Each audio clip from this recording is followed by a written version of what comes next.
Hello again, everyone. This is Randy, your sewing machine man. We're looking at a Singer serger. It's called the finishing touch. And I always jokingly say that if you're about to lose your sanity and you're on the very ragged edge, this will be the finishing touch that'll put you into the insane category, because it's a serger, and they're difficult to thread, and the needle can be blunt, the needle can be in backwards, it's not threaded correctly. I won't sell a serger to anyone unless they call me and they go, I have X number serger, will you get me one just exactly like it? So I know there's no learning curve, because the learning curve on these things is steep. It's very steep, and sometimes it's not possible to get it right.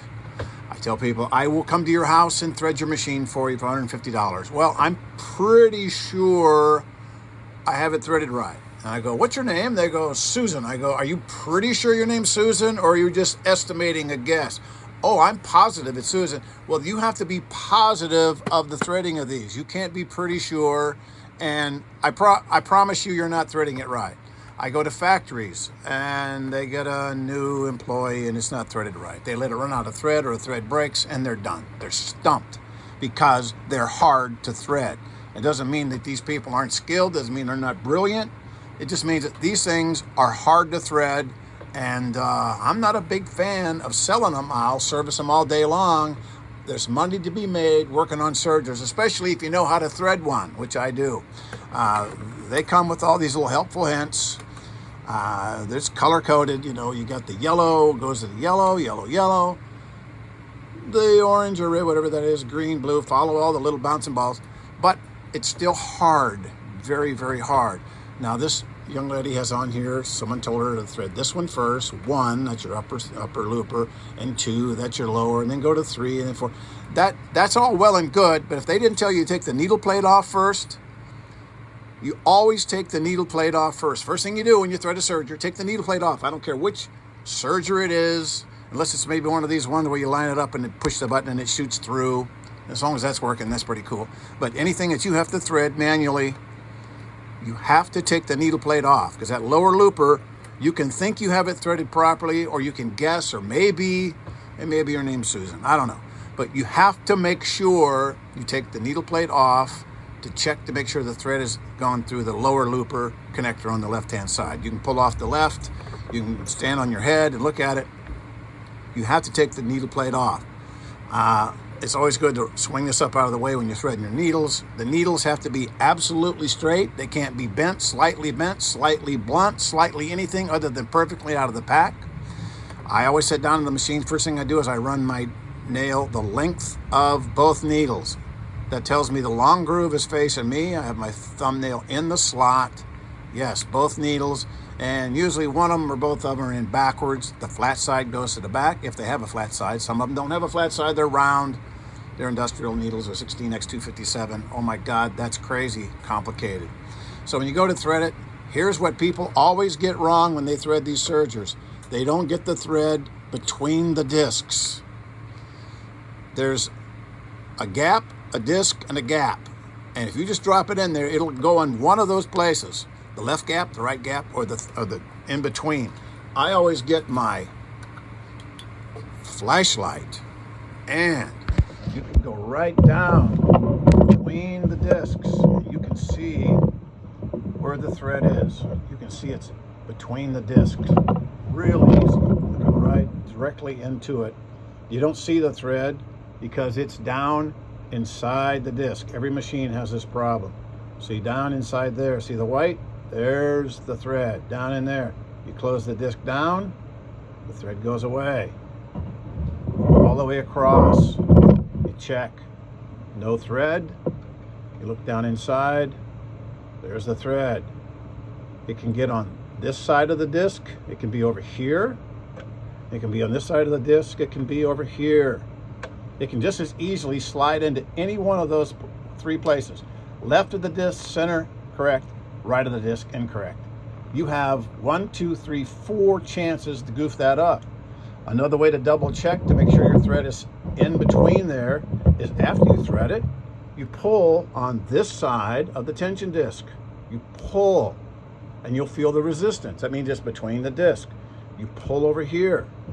You pull on each thread on this side of the disc. You pull down on it, like down here. You pull here, and you think, okay, I got some resistance there. It's between the discs. All 4 have to be done that way. Every single guide has to be perfect. If it jumps out of one or you miss one, it's going to make a terrible stitch. And my phone rings and you'll say, I need us to get a service call because the tension's off, the timing's off, and you'll make up all this crazy stuff. And I'll say, oh, it's misthreaded. How do you know? Because it's a serger. They're all misthreaded. And that's a huge glittering generality, but exaggeration. But 99.9% of them are misthreaded. Back here has these little hooks in the back. These little hooks back here. The thread has to be hooked on each one of these. Has to be hooked in. If you skip them, it'll go right to the tension assembly. Right to the tension assembly from the spool. And what'll happen, you'll be sewing along, and the thread, of course, it has a left twist or a right twist, and it'll be spinning in there. It'll pop right out. These pre-tensions, these little guides, are to keep the thread down inside the tension disc so it doesn't pop out. Every serger I work on is misthreaded. Some wildly misthreaded, some mildly misthreaded, but misthreaded nevertheless. And they're not forgiving. You can't misthread them. It's like tying your shoe. How many times do you tie your shoe in the morning? Once, because you know it like you know your own name. Boom, you tie it and you roll. You don't go, did I do that right? I better try that again. Doesn't look right. Nope, you get it every time, first time, because that's how it's got to be with your serger. Make sure you get all the guides. Make sure you get the thread pulled down tight. The order you do it, I couldn't care less. Take the needle plate off. Make sure you take the needle plate off. Make sure the needle's brand new. Make sure the needle's fresh out of the pack. Make sure it's not bent or blunt. Make sure it's a correct needle. There's so many ways you can go wrong with a serger. You can go wrong so many ways, or you can get it right and make a perfect stitch. And when it comes to sewing thicknesses, you may not sew thicknesses. It's got to be thin. You join a couple pieces together, and then you take your other machine, your straight stitch, and then you join that seam together. Some people want to do a shortcut. They want to take this seam, that seam, this seam, that seam in the crotch and feed it in there. And trust me, it won't work. A feeder does serger rather does 3 things. It cuts it first.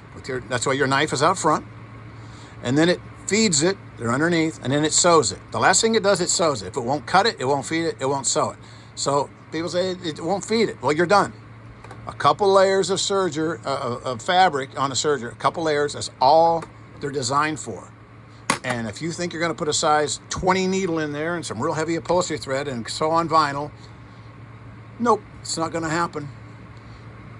The knife has to be sharp. It has to be lined up properly. The needles have to be absolutely brand spanking new, not bent, not blunt. The feeders have to be the right height. You got to have your stitch length long enough. There's a million ways to screw up on a serger. Number 1, it's going to be threading, always. Start off with it in the middle, 4, 4, 4, 4. That's always going to just about be it. If you're going all over the place trying to find numbers that'll work, 7, 8, 9, 1, 2, you're adjusting on nothing because the thread's not between the discs. And that becomes a problem with all these machines that have the lay-in threading. They started in the late 70s. All the machines with lay-in threading because they ship like a bar of soap. Nothing breaks off between the 2 pieces of foam. They're not looking out for you. They're looking out for their bottom line. If you can get a old Singer, an old 14U33, an old Singer serger, an old Juki serger, one that has a tension sticking out that are really, really good, that's the best way to do it. But go down to Wally World. They'll have this. Make the best of it. Thread it properly. Don't sew anything heavy. Take the needle plate off when you thread the lower looper. All right? Thanks.